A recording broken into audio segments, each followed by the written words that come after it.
ദുരന്തമേഖലയിൽ ഇന്ന് പ്രത്യേക action plan തയ്യാറാക്കിക്കൊണ്ടാണ് ഇന്ന് മുതലുള്ള റെസ്ക്യൂ ഓപ്പറേഷൻസ് നടക്കുന്നത്. ജില്ലാ കളക്ടർ ഇപ്പോൾ നമ്മോടൊപ്പം ചേരുകയാണ്. മാഡം, ഇന്ന് മുതൽ കുറച്ചുകൂടി കാര്യക്ഷമമായി മുന്നോട്ട് പോകാനാണ് തീരുമാനിച്ചിരിക്കുന്നത്. ഏത് രീതിയിലാണ് ഇന്നത്തെ പരിശോധനകളൊക്കെ തീരുമാനിച്ചിട്ടുള്ളത്?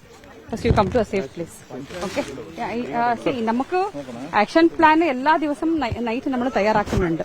സോ ഇന്നത്തെ ആക്ഷൻ പ്ലാനിൽ നമ്മൾ എൻറ്റയർ എഫക്റ്റഡ് ഏരിയ 6 സോണുകളിലാണ് നമ്മൾ ഡിവൈഡ് ചെയ്തിരിക്കുന്നത്. ആ 6 സോണുകളിലും നമ്മൾ ഫോഴ്സസിനെ ഡിപ്ലോയ് ചെയ്തിട്ടുണ്ട്. സോ 1300-ലധികം ഫോഴ്സസ് തന്നെ ഇവിടെ ഉണ്ട്.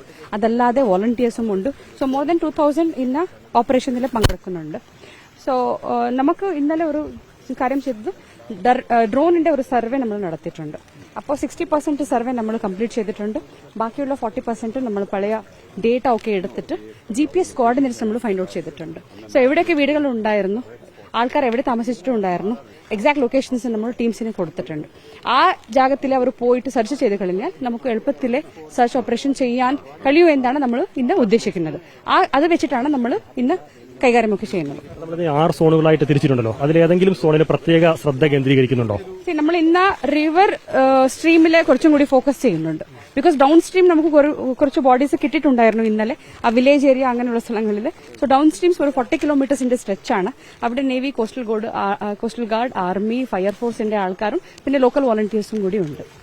എത്ര പേരെയാണ് ഇനി കിട്ടാനുള്ളത്, മിസ്സിംഗ് ആയിട്ടുള്ളത് എന്നുള്ളൊരു ഏകദേശ കണക്കായിരുന്നു. പല കണക്കുകൾ വരുന്നുണ്ട്. നമുക്കൊരു കൺസോളിഡേറ്റഡ് ഡേറ്റ അതിൽ വന്നിട്ടുണ്ടോ?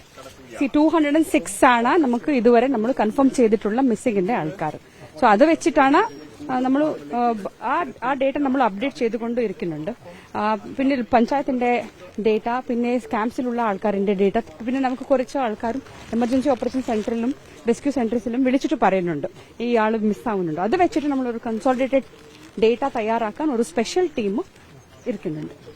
അട്ടമൽ ഉൾപ്പെടെയുള്ള പല സെറ്റിൽമെന്റ് ഏരിയയിലും ആളുകളെ മാറി താമസിക്കാൻ നിർദ്ദേശം കൊടുത്തു, പക്ഷെ അവർ തയ്യാറാവുന്നില്ല എന്ന് പറയുന്നുണ്ട്. അതിനെങ്ങനെയാണ് ഹാൻഡിൽ ചെയ്യാൻ ഉദ്ദേശിക്കുന്നത്? നമുക്കിപ്പോ ആ ഒരു ഇഷ്യൂ ഇല്ല. ബിക്കോസ് നമുക്ക് മോർ ദാൻ 91 ക്യാമ്പ്സ് ഓൾറെഡി വയനാട്ടിൽ പ്രവർത്തിക്കുന്നുണ്ട്. മോർ ദാൻ 9,000 ആൾക്കാരാണ് അവിടെ അതിലെ ക്യാമ്പ്സിൽ താമസിച്ചു വരുന്നത്. അവർക്ക് ആവശ്യമായിട്ടുള്ള എല്ലാ കാര്യങ്ങളും നമ്മൾ അവിടെ ചെയ്തിട്ടുണ്ട്.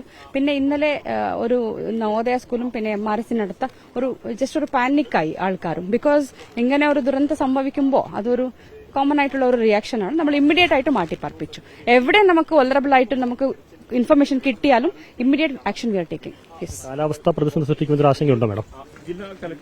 ഇല്ല, നമുക്ക് ഇന്ന യെല്ലോ അലർട്ട് ആണ് ഉള്ളത്. ഓക്കെ, സോ നമ്മൾ സ്ഥിരമായിട്ട് ഡിസാസ്റ്റർ മാനേജ്മെന്റ് ടീമിനെ ഒരു ഡയറക്ഷൻസ് നമ്മൾ എടുക്കുന്നുണ്ട്. അത് വെച്ചിട്ട് മോസ്റ്റ്ലി നമുക്ക് ഇഷ്യൂ ആവില്ല. പക്ഷെ എവിടെയെങ്കിലും നമുക്ക് ഈ റെസ്ക്യൂ ചെയ്യുന്ന ആൾക്കാരെ ബുദ്ധിമുട്ടുണ്ടോ അങ്ങനെ ഇൻഫർമേഷൻ കിട്ടിക്കഴിഞ്ഞാൽ ഇമ്മീഡിയറ്റ് ആയിട്ട് നമ്മൾ ഇവാക്യുവേറ്റ് ചെയ്യും. Thank you madam. അത്തരത്തിൽ പ്രത്യേക പദ്ധതി നടപ്പിലാക്കിക്കൊണ്ട് തന്നെയാണ് ഇന്നത്തെ രക്ഷാപ്രവർത്തനവുമായി മുന്നോട്ട് പോയിക്കൊണ്ടിരിക്കുന്നത്.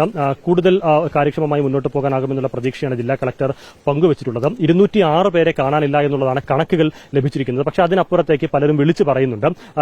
നമ്മുടെ മറ്റ് ഓഫീസുകളിലും കൺട്രോൾ റൂമിലൊക്കെ വിളിച്ചു പറയുന്നുണ്ട്. അതനുസരിച്ചിട്ട് കാണാതായവരുടെ പുതിയ കണക്ക് തയ്യാറാക്കുന്നതിന് പ്രത്യേക ടീമിനെ രൂപീകരിച്ചിട്ടുണ്ടെന്ന് കൂടി ജില്ലാ കളക്ടർ വ്യക്തമാക്കിയിരിക്കുകയാണ്.